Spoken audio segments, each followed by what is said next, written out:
All right, Mama. What do you think? Got some wire burnage somewhere. Got it unplugged right there. And I'm not so sure, but I think maybe this one, I'm thinking that it rubbed. I'm not so sure, but I'm thinking right there. See if it'll focus. Right there where my finger's at. I'm thinking, because see it goes on like that. I'm thinking that it rubbed and arced out. Like I said, I'm not so sure. So now I just need to get all of this off. Get my clutch head screwdriver, get that out, and get the steering wheel off. That will access that harness that runs down through there. So this is the grip edge kit that we bought off the Cornwell truck a while back. If I can get it open with one hand. It's got a tight fitting case. It has, as you can see, any type fastener. Well, right there's 3 clutch heads, 532, 3/16, and a 1/4. So which one? Looks like that one right there, Mama. That is a clutch head. I'm not so sure when Chevrolet came out with these or what is the purpose of them. Are they better than? I'm not sure.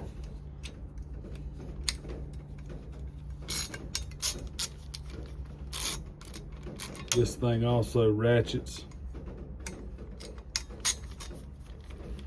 If you hadn't got one, they really are a good kit, and they're supposed to have a really good warranty as far as, you know, life. Well, I forget what the warranty is right off the top of my head, but they have a really good grip edge for like getting out strip bolts. So I'm gonna get this out. Y'all stay tuned. All right, Mama, so we're back in here. That right there is probably the reason that the horn didn't work, is those pieces right there. It's supposed to be a little thin wire between the two. One end rides here, one end's on the up against this, and then when you touch it, it grounds out. So we'll see if we can't get the rest of this tore out. All right, Mama. See if I can get you in there as a close-up. See those wires? Now, see if I can turn my light on and you see. Look. I'm not so sure what, right there. I'm not so sure what caused it, but that's the culprit. It just happened to, I'm gonna say, got in a bind and got against that sharp edge and burned it up. That's what set it on, or almost set it on fire. He reached down and grabbed the wires and tore them loose with his hand, but you can see the damage. So just get this the rest of the way out and get him a new one ordered. Check this out, Mama. See, the wires are burnt. See if I can zoom in. See how the wires are burnt and melted? All of them, right in there. Everything. Not everything, everything. So we'll just have to back up, regroup, and get a harness. All right, let me get you back in here. As you can see, I've got everything out. And I've been digging through the wires. They're burnt. They're burnt everywhere, as you can see right there. There's always a reason. When I worked in heating and air, they would call and say they didn't have any heat.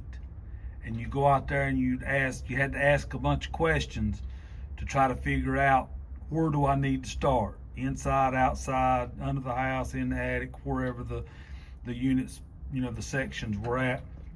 There's always a reason. Okay, if you don't learn nothing else today, learn this. A loose connection in wiring creates heat. That heat melts the plug, and then you've got a fire. So I got the ignition switch out, and look, see the wire, the red wire's melted, but look why. It is loose inside. Look at that. The ignition switch is wore out. So that ignition switch wire is what almost, praise God, created a fire.